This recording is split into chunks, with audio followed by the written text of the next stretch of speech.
एक बार गौतम बुद्ध अपने शिष्यों के साथ एक नदी के किनारे से गुजर रहे थे। शाम का समय था। डूबता हुआ सूरज अपनी लालिमा से वातावरण को आकर्षित कर रहा था। बुद्ध ने देखा कि कुछ बच्चे नदी के किनारे पड़ी गीली मिट्टी से छोटे छोटे घर बना रहे थे। वो बच्चे इतने प्रसन्न थे कि जैसे कि उन्हें सब कुछ मिल गया हो। अब उन्हें किसी भी चीज़ की आवश्यकता नहीं। वो अपने घर बनाने के काम में पूरी तरह से लीन थे, उसमें खोए हुए थे।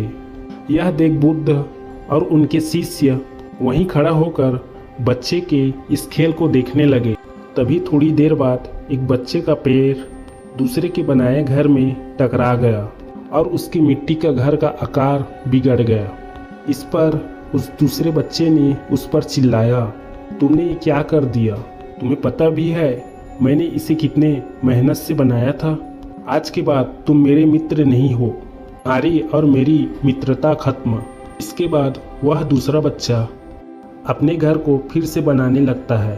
थोड़ी देर बाद उन बच्चों के माताएं आती है जो कि नदी में कपड़े धो रही थी और आकर कहती है, चलो बच्चों, अब शाम हो गई, इसलिए अब घर चलो। इतना सुनते ही वो सारे बच्चे अपने बनाए हुए मिट्टी के घर पर कूद कूद कर उन्हें तोड़ने लगे। वो सारे खुशी से चिल्ला रहे थे और मिट्टी के घर पर कूद रहे थे। जो थोड़ी देर पहले वही बच्चे वो तेरा घर और मेरा घर कह रहे थे। उनमें से किसी को भी ये बात उसे याद नहीं थी कि कौन किसका घर तोड़ रहा। थोड़ी देर तक उछल कूद करने के बाद वो बच्चे एक दूसरे के कंधे पर हाथ रखते हुए मस्ती मजाक करते हुए वहाँ से चले गए। जब तक वे बच्चे ये माना हुआ था कि ये घर उनके हैं, तब उन बच्चों के बीच लड़ाइयाँ भी हो रही थी, उनकी मित्रता भी टूट रही थी। लेकिन जैसे ही बच्चों को पता चला कि रात होने वाली है, अब उन्हें अपने असली घर जाने का समय हो गया है, तो बच्चों को अपने मिट्टी के घर के प्रति मोह समाप्त हो गया और उन्होंने उसे कूद कूद कर तोड़ डाला और हंसते खुलते अपने घर चले गए। इस घटना को बुद्ध और उनके शिष्य बड़े ध्यान से देख रहे थे, लेकिन जाते हुए बच्चों को देखकर बुद्ध मुस्कुराने लगे। तो शिष्यों ने बुद्ध का मुस्कुराने का कारण पूछा।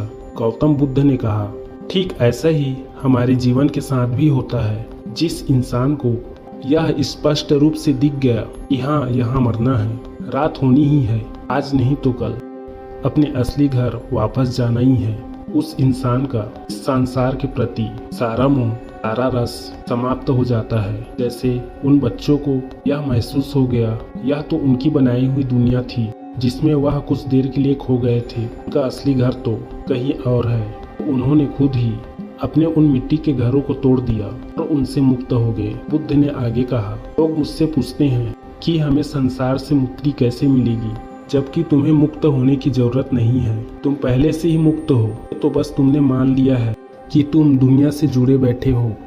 ये जीवन भी ऐसा ही है। वो सारी चीजें जिनके लिए तुम डरे हुए रहते हो, चिंतित रहते हो, जिनसे तुम जुड़ाव महसूस करते हो, वो सब कुछ बस एक सपना है जिसमें तुम जिए चले जा रहे हो।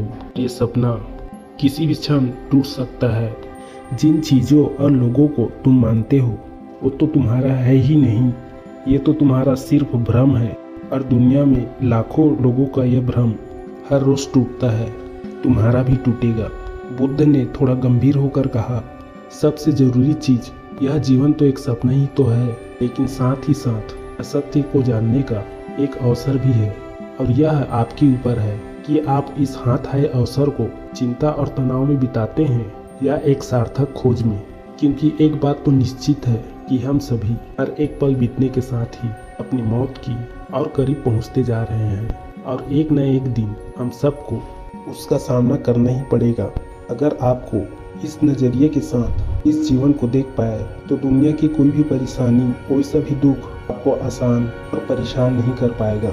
आपके मन की अशांति केवल एक ही कारण है, सत्य को ना देखना।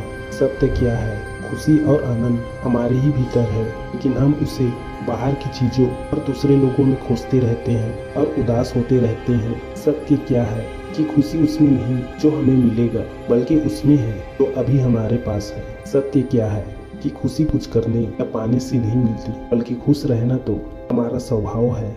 सत्य क्या है कि जीवन बीता जा रहा है और हम अभी भी कुछ नहीं कर रहे, बस इसीलिए मन अशांत है।